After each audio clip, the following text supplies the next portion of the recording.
Kuna watu wengine wanapotekwa wanakuja wanaelezea. Kwa mfano kuna huyo bwana aliyetekwa yule Satifa nafikiri, ambaye alipelekwa anasema mpaka Katavi, pigwa risasi, akaachwa kule mahali.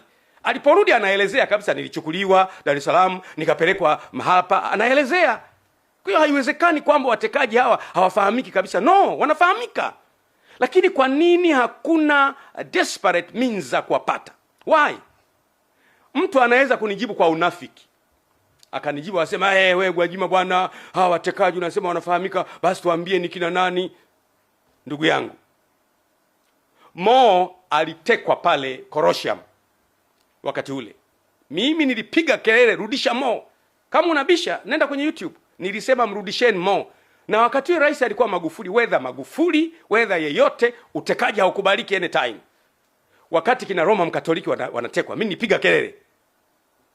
Wakati utekaji ulikuwa umeshamiri, nilipiga kelele. Tangu wakati wa Magufuli na wakati huu sikubali utekaji. Kwa mambo mema ambayo mtu anafanya anatakiwa asifiwe, kwa mambo maovu anayofanya anatakiwa akemee bila kujali yeye ni nani. Tanzania ni yetu sote. It does not belong to a single entity. It belongs to all of us. Tanzania ni yetu sote, si mali ya mtu mmoja, ni mali ya Watanzania wote.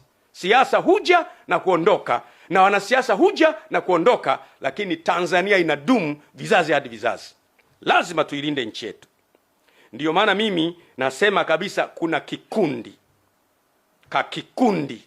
kanakoshughulika na utekaji. Sio vyombo. Mimi na hakika si vyombo. Kuna kikundi kanakoshughulika na utekaji. Na ninapoongea sasa hivi kikundi haka kanakasirika kweli. Huyu Gwajima mbona hajatekwa yeye? Huyu Gwajima unasikia huyu kaondoka, yule kaondoka. Watu wanakwisha nchi. Na tuko kimya. Msiba ukiwa kwa jirani yako, utakuwa na ujasiri wa kwenda kuandika kwenye daftari na changia. Siku utakapopatwa na msiba, huwezi fungua macho yako. Wake up. What is happening on your neighbor, it will soon happen in your house. Kinachotokea kwa jirani yako kitatokea kwako. Na watekaji wamefika mahali ambapo wana ujasiri. Nikamsikiliza mkurugenzi wa Jamii Forum Mero, anasikika anasema kwamba yeye alipigiwa simu, akaambiwa na mtu, bwana, tutakuteka, tutakuua na Watanzania watakulilia kwa siku 3 afu baadaye watasahau. Yaani mtekaji ana ujasiri wa kukupigia simu na kukwambia, bwana, tutakuchukua, alafu Watanzania watalia siku 3 watakusahau. Anakupigia simu. Ndugu zangu, we must wake up. Huu utekaji tunauresist kwa nguvu zote. Mimi binafsi nauresist leo, kesho, wiki ijayo. No, it can't happen in our country. Jambo hili lazima likataliwe. Hatukuliona kule nyuma.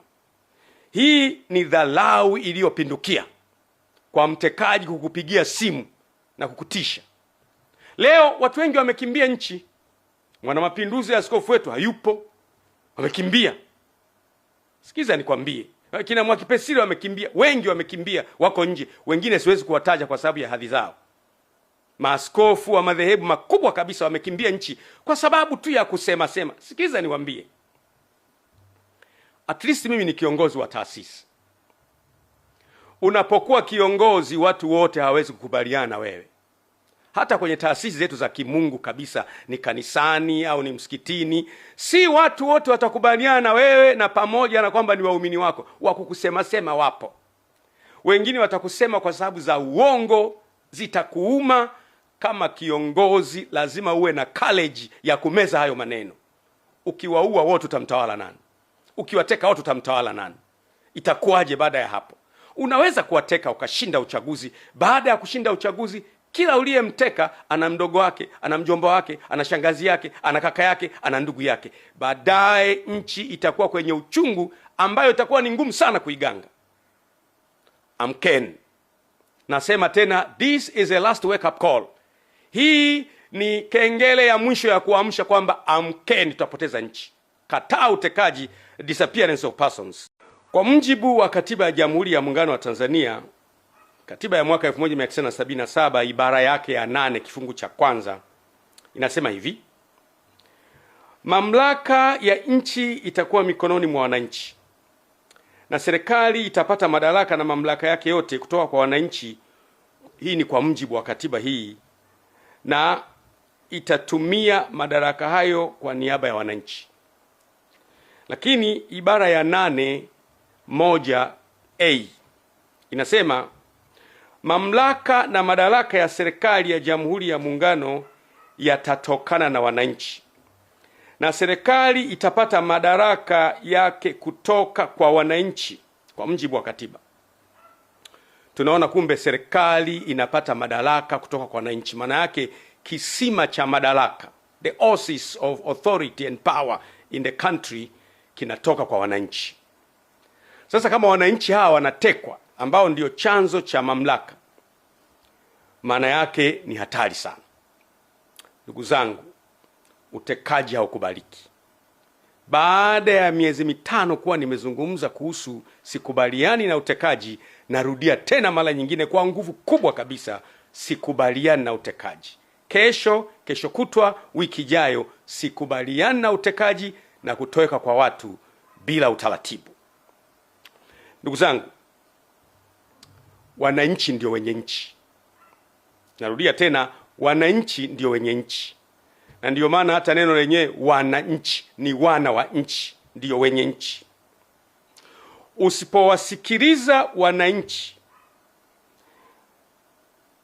utafika wakati utapoteza nafasi ya kuwasikiliza. If you don't listen to them now, time comes you won't be able to listen to them. Usipowasikiliza wananchi leo, wakati unafika hutapata nafasi ya kuwasikiliza. Lakini pia usipowasikiliza wananchi leo, unaweza kupoteza nafasi kabisa ya kuwasikiliza kipindi utakachowahitaji wakusikie. Ni muhimu sana kusikia kilio cha wananchi. Matokeo ya kutokusikiliza kelele za wananchi inaleta machafuko na migawanyiko siku zijazo. Matokeo ya kutokuwasikiliza wananchi na kelele zao inakuletea migawanyiko na matatizo makubwa siku zijazo.